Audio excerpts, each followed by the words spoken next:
maybe 21. Welcome everybody. Obviously, media days, opportunity for you guys to see our entire team. You've been a couple samples of our guys during the first 8 practices here, but just first totality-wise, obviously, as announced yesterday, to have 10,000 new season ticket holders is truly just incredible. Obviously, hats off to Josh and his crew and all the people with the Family First campaign going back to last year when we got done with the season. Talk about the opportunities in front of us. I knew with the returning players that we had, I think we have the 4th most returning players in the conference for all Big Ten players coming back, the most in the Big Ten West. Obviously, Ohio State, Michigan, Penn State with the most, but to pop in as the most in the Big Ten West, I knew there'd be a lot of excitement just the way things unfolded. I couldn't be more excited about that.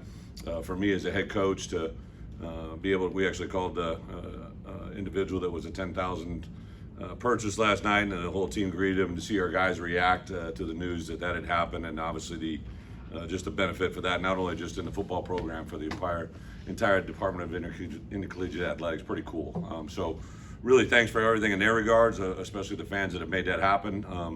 To be through practices 1 through 8, very excited. Just the way our guys have kind of handled everything. We had our first big scrimmage last night, and more of what we had saw through practices 1 through 7 continued last night. Just have the guys that I think have a huge amount of buy-in. I think they're very hungry. They're very coachable. Obviously, Tank and his crew got those guys ready during the course of the summer to get out of it from a health standpoint that we're at right now. Really, the only guy that at risk, right, in jeopardy of not being there for our opener would be Matt Bailey, which was something that happened, going back to the spring. So Matt won't be available for the media stuff today. Just, he's obviously extremely frustrated to not be out there, watch teammates, but he's been an incredibly great teammate, working with a lot of our young guys, helping them understand the moment. The good news is the guys that have kind of been filling in for him have played extremely well, and excited to watch those guys continue to grow. But from a health standpoint, other than some soft tissue things, guys missing a couple practices here and there. We've got a couple guys with concussions that are following normal protocol, should be back with us. We'll get a couple guys back this week, and then really going into 2 weeks out from the game, really everybody should be back with us as we stand right now. Just overall offensively, have a lot of good players up front with our two main guys, obviously Julian Isaiah, and then the addition of Josh Kreutz has really kind of come into his own. I think he's continued to establish himself up there. And the right side, Zy Chrysler, we're actually repping him out of tackle, has looked extremely well being back with us. Josh Geske, Jordan Slaughter have done a really good job, and a host of other guys that popping in with that 2 deep at the tight end position. Tip Ryman, obviously a decorated player that's coming back, is a really good player. Tanner Arkin is probably playing as good a football that we've seen, right? So he was with us last spring, but the growth he's had from last spring to where we are today has been huge. Griffin Moore, another guy that really jumps out there, and excited about that group. At the wide receiver position, Isaiah, Casey, and Pat, 3 guys last year that played a lot of really good football, have continued to grow. Now you throw in some newcomers to the mix, a guy like Kanari Welcher, Malik Elzy, Sean Miller, Ashton Hollins. Like, those guys really have had a nice camp, and really excited about that group. And then at the running back room, obviously Reggie and Josh have the most game experience, but now you throw in Caden Fagan and Aiden Lawford in particular. Jordan Anderson's been a little bit hampered with the last week with his back, should join us this week, but those guys have been very impressive. And of course, you all want to know about the quarterback, and competition brings the best out of everybody. It's been very apparent the growth that Luke has had, John Paddock, and really Donovan Leary, and to a certain extent Kirkland Michaud. Those 4 guys have been really impressive in fall camp. They haven't done everything right, but they've done a lot of really good, and they're continuing to grow. So the competition is very intense. I think those guys they're being evaluated on everything they do, including last night and every practice that we are. We've got some growth that we got to have there, but excited about that group overall. Defensively, a lot of good players from a year ago, led up front by Keith and Johnny. I would say that it's nice to have Bryce Barnes. Seth McConnell's another guy that has looked really good as we grow into that room. Inside, Denzel and T-Rob had a really good fall camp, and a couple other guys can roll in there. Dylan Davis, unfortunately, sprained his ankle a little bit, but he'd had a good fall camp. And also Jeremiah Warren, an incoming freshman. We also play Seth in there a little bit. It's nice to see that. Outside backer, I would say our top 3 guys, Gabe Ackes, Seth Coleman, and Alec Bryant, have been very impressive through fall camp. Has some other guys sprinkled in there. It's good to get Zeke Holmes back out there. Jared Beatty's been a little limited, but he's looked good when he's in there, as well as a couple other guys that we can think will factor in there at the inside linebacker position. Tariq has been our guy, 2-year starter, has been very impressive, playing his best football since I've been around him. Communicates very well, very intense, got a great voice, good leadership. And then Dylan Rosiak and Kanena Odulaga, and also James Cruz. James has gone from about 210 to 215 a year ago this fall to now he's a 230-pound linebacker who looks like he can play every snap in the Big Ten for us. So excited about that room. In the back end, by far the mainstay have been Taz and Xavier Scott. Those guys on the perimeter have been really impressive. T. Strain is not far behind, has been very impressive. A lot of young bucks, Tyson Rooks, Sabor, Jaheim, Prince Ford, a new guy, very impressive on the perimeter. Inside, I would say the guy that has really jumped out, Miles Scott, from where he was last spring to where he is now. Very impressive. Excited to watch him play the game and see where he can go. 2 newcomers, Demetrius Hill and Clayton Bush, have been very, very impressive, very athletic, and make a lot of plays and continue to grow and move forward. Some other guys, Mac Rusetich has been very impressive, fall freshman player, and some other guys that I've been pleased with their growth and see where they are in the kicking game. It's been really good to see Caleb continue where he is. He's actually punting for us as well. They're going to give Caleb a chance to be a starter in all 3 phases, field goal, kickoff, and punt. Hugh Roberson has continued to be pretty good. Breezy's done a nice job in both games as well. And then obviously the 2 freshmen, Declan Dooley and David Alano, have been pretty impressive. So that's a little bit of a recap where we're at. I'll open it up for some easy questions. We'll go from there. Coach, and Caleb adding punting to him. Yeah, Caleb was last year even really just, where we're at from a punting standpoint, consistency in every game. He began to punt, and then in the spring he was very impressive. And what we've kind of told that whole group, including the long snappers, is the best are going to play, right? And obviously Hugh and Caleb returning as a punter and a kicker, but David and Declan have been very impressive in fall camp. So we're just really charting every play, every opportunity they have, and Caleb's been pretty impressive as a punter and a really strong leg, and I wanted him to be able to maximize his opportunity for the future as well. What were some of the biggest takeaways from the scrimmage in terms of execution? Were things that you were pleased with? Yeah, I would say, obviously for us offensively, how we run the ball and throw the ball is going to be paramount to our success, and early down is going to be a big part of that. I think we've been able to identify some players that present some matchup issues for us on the perimeter in the throw game. Both Casey and Pat, I think, took their game from a year ago and increased it a little bit. Isaiah's always going to be impressive in the slot, but those 2 guys in particular on the edge are really impressive targets. I think all 4 of the quarterbacks have been very tuned into where they are, how they can get them the ball. I'd say the other big takeaway, obviously Reggie and Josh have been very impressive. I think they've both kind of grown from where they were a year ago, but you throw a Caden Fagan and an Aiden Lawfrey. Aiden took one last night, a little inside zone that he took to the house. He's just a very explosive player that can turn him over, and Caden Fagan is a very impressive athlete, big boy that can run, that's very serious, very competitive. He's also great as left guard on punt, really good in the back end and kickoff return, just very impressed. Our freshman class in general has been very impressive overall. Bret, you added several JUCOs to the roster this offseason. What have you seen in that market where you guys felt like you want to attack that, and what can they bring? Yeah, it's a great question. So if you go back to after the first year was completing and wrapping up, obviously we decided to make headlines with a comment that I made about offensive line, where we need to go and what we need to do, and we added Zai and Isaiah Adams, who have been mainstays in our second year. And what I learned from those 2 guys in general, they were both full qualifiers out of high school, so they came in really as JUCO players that were really, in my opinion, under-recruited, underdeveloped. And the immediate impact that we saw once we could get them in January was a huge, huge benefit. So we definitely are looking to repeat that behavior in every class. To me, it's kind of the new wave, like because of the portal world, I think that world's getting ignored a little bit. And also there are more players getting into it because less players are getting signed out of high school because of the portal world. So it's a compounding effect. But a guy like Alex Kapka-Jones, right, literally just joined us less than a month ago, has probably been the most impressive guy that we didn't know a lot about, right? Like we saw the film, we liked what we saw. He actually came to camp. We had seen him work out, has a huge catch radius, really catches things extremely well, very diligent.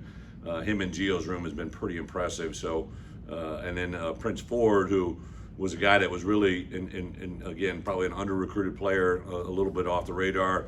We actually found him through social media, to be quite honest, one of our recruiting personnel guys. I think Drake was the first to find him, and we just did his diligence, and we got to where we are.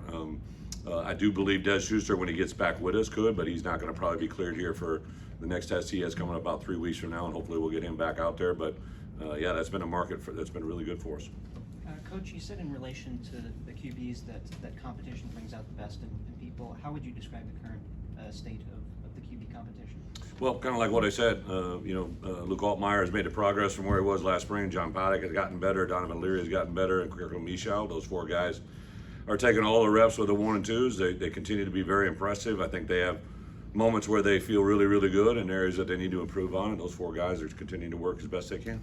You've had seasons where you've used several running backs at high volume. Yeah. What kind of buy-in is required from those guys to really understand the writing of character? Yeah, and again, the greatest examples are history, right? And I've kind of really literally said there was a point where a social media post came out about a team that I coached in the past, and it showed a Big Ten championship game that featured a lot of really explosive plays in the running back room, and I shared with that room, right? Like there was 4 guys that year. 3 of them had gained 1,000 yards. One had gained, I think Monty Grew gained 998. So we almost had 3 1,000-yard rushers. And the reason they were all successful is just the relief that it showed, right? And Reggie and Josh are both unique style runners in what they do. I'd say Caden obviously is an early down freshman back, fits a certain niche. And then Aiden, who can literally play all downs, can be used as a receiver. He kind of comes in as a change of pace back. So those 4 guys in particular, and when we get Jordan Anderson back in the mix, I think they're all very, just a unique skill set. And as coaches, we got to maximize what they do best and show them that the best thing they can do is help the team win, and they'll get rewarded because of it. Brett, because of the success you've had at center and getting those guys to the league, is there anything out of recruits that you've seen that is comparable to the guys that you've had before? Well, it's obviously easy to point out, right? But Josh has been raised to be, from literally, I'm sure, a very early age when his father gave him, input on that position. He just instinctively got some really good things. He's a great communicator. That center, he's a quarterback of the offensive line, and I would tell you, even be a great question to ask Julian and Isaiah, 2 guys that have played with, in Julian's case, he's played with 2 centers that have been drafted. Where do you see Josh? Josh is early in his career, but he's extremely intelligent, really high football IQ, plays extremely hard. Somebody hit and ran him the other day, his car, when he wasn't there, right? And he was going to be late to practice. I'll let him share the story. But like, my first instinct was we need to call him and calm him down, because he literally might put hands on people, whoever, he's a very aggressive person and great restraint and demeanor, but that's just how he's wired, right? He's a very intense, competitive kid, like plays really good balance. When he sets and anchors his feet, he's really, really strong and impactful. Just really been impressed with him overall. Coach, you talked about your comment a couple years ago with the line, and you've been around championship Big Ten teams. Your offensive and defensive line feel like championship caliber? They feel like good football players, right? We're going to take one game at a time. We're concentrating on camp, and we'll get ready for Toledo, and all of our focus is on that. I think anytime you try to jump to the end of the line, not only as a team but within a position group, we have 2 players in Julian Pearl and Isaiah Adams, who in my coaching career are literally 2 of the better guys I've ever had at that position. And obviously I just talked about Josh. Whoever ends up being that right guard, right tackle tandem, I think we have a good idea who it is. I think I'm extremely blessed to have Bart Miller as our O-line coach and Barry Lundy as our OC. I think they understand and appreciate what we do in that position. So they have the making of being a very good offensive line. How they fare in a championship world depends on a lot more than just them. Bro, what's Matt's injury? How's that impact that safety? Matt Bailey? Yeah. Matt, going back to last winter, I think it was actually it wasn't in a workout. He was in post-practice or a post-workout, just doing some routes, and unfortunately had a foot injury that required surgery. This summer was progressing, but then had some regression, and we're just being overly cautious. I want Matt Bailey as soon as possible, but one of the things that I always say as coaches, and obviously our medical people are unbelievable. We have to not only just think about the immediate point of him returning, but like his future. And it's been my experience with foot injuries in particular, right? Like those are ones that you can't rush back, you can't hurry. Not that you have that with any injury, but you have to be overly cautious. So we've literally reached out to Nike. We're getting the best footwork available. A lot of times with a foot injury, sometimes it can involve, not just the foot that was injured, but there's mirror foot on the other side. So we're just checking all the boxes, taking it as slow as we can without, setting it back, and just trying to be really appreciative of what he can be. To force those transfers to obviously step up. I mean, what's Yeah, the good news is, obviously Matt got a lot of reps. One thing I'm not really concerned about is when Matt does get back, which literally he's on a progression now that really, how he returns or when he comes back is greatly based off of how well he responds to his progression and his workload. He literally became weight bearing, right, and is starting to do more this week than he did last week, and vice versa. We got more. I just met with the JB and the crew this morning about what he's going to do this week, which is more than last week. Because he had so many reps and played in every game and started in the bowl game, I'm not really worried about that cycle as much of getting him into the rotation as I might have been if he had not played last year. But yeah, Clayton Bush, very impressive. He's very athletic. He's got a great ball sense. He's actually a pretty good punt returner. He's got really good ball skills. Demetrius Hill, again, really a high intense football IQ. Played a lot of football a year ago. Both of them have played a lot of football at respective programs they came from. I would do anything to have literally those guys from their freshman year to be where they are right now, because I think we could really turn them into something even more special than this year ahead of them. That's the only thing through this portal world, right? Like, you look at Alex Kapka-Jones, you look at Isaiah Adams, and you look at Zai. If we had those guys as freshmen, that's my challenge every day to our personnel department, is find me those guys, right? Like, they're not signed, let's get them here now, because the more you're in our program, the better you become, and I think our players realize that. And these guys that are filling in for Matt, like, they're taking advantage of every opportunity. Have been pretty impressive. Coach, ask you about how Aaron Henry has taken on defensive coordinating in his first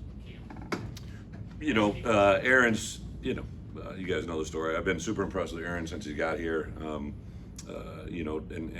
knew him as a player, I knew him as a young coach, but 3 years ago when we started this thing up, I can't say at that time I'm like, okay, this is my next coordinator, but as this last year unfolded, I knew Walt, that 2 years ago he had a couple opportunities. This year, there were some opportunities that came for him as a head coach he didn't get, and I was preparing for that moment, had no idea, obviously, that Purdue was going to happen as late as it did, but the part that I knew as soon as that happened was this was the guy. And since he's taken over, just been super impressed. His work ethic, his demeanor, his communication skills. A lot of times you can know a lot of things, but you can't communicate it. Aaron's got an uncanny way to communicate, not just with our players, but I've been very impressed how he handles his staff. Obviously, him and Antonio played together, so unique there. Him and JMO played together. Him and Andy Boo have known each other. Charlie Bullen new to the mix. I think Aaron would be the first to tell you how that defensive staff has bonded together and coached, and the way they're playing right now defensively is pretty impressive. Very excited where it's at. Aaron, on top of that, I can't even imagine juggling having two new baby girls at the same time in the middle of camp. So just a very impressive young coach, and the great news is he literally gets better every day. Brett, Darkangelo was so critical to you guys last year. As what is? Darkangelo was so critical to you guys last year, and it seems like Andy's pretty confident that Rosie and KO can really replicate that kind of production. Yeah, Dark was a tremendous player, not just on defense, but a really good player for us on special teams. I don't think he started the game until Michigan.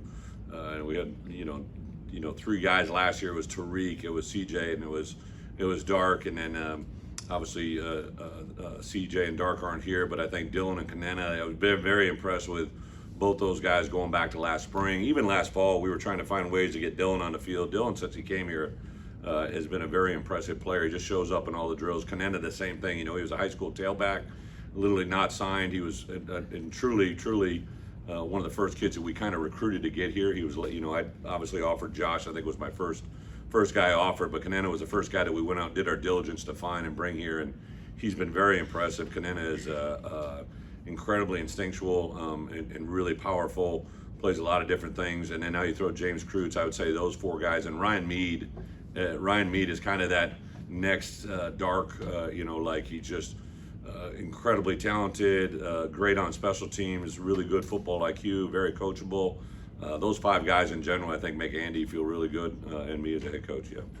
What are your expectations for Elsie? What's that? For Malik Elsie, what do you expect for him? Yeah, so Malik has been, again, since he came here, been pretty impressive. I tell this, Caden Vega is number 3, and the first day of practice, you know, you're getting used to new jersey numbers, new faces, and I was on the other end of the field, about 50 yards away, and we have a period at the beginning of practice where the guys are catching kicks and punts, and I saw somebody catch a kick and take off running, and I thought it was Caden, right? I saw the top of the number, I didn't look, and I'm like, okay, Caden's back catching kicks, right? Like, I didn't realize that, and then I got up and I saw Caden was to my right in a run back thing, and I looked and it was Malik Elsey, right? And I'm not saying Malik's the same size as Caden, but he's not that far off. Malik is a very big, very athletic, very fast. I would say through 8 practices, I've been very impressed with the way he catches the ball. There is no lack of confidence in him. He's a guy that believes in his abilities and what they are, and I think he's probably shown his teammates there's a reason for that. Pretty impressive. I think the more rapport he gets with our quarterbacks, I think Coach McDonald has been doing a really good job of, you know, you got a freshman that has a lot of talent, you don't want to overwhelm him, right? And Malik is a very mature, but he's still a freshman. He's got a lot to learn, but I couldn't be more excited about where he's at and where he could possibly get to.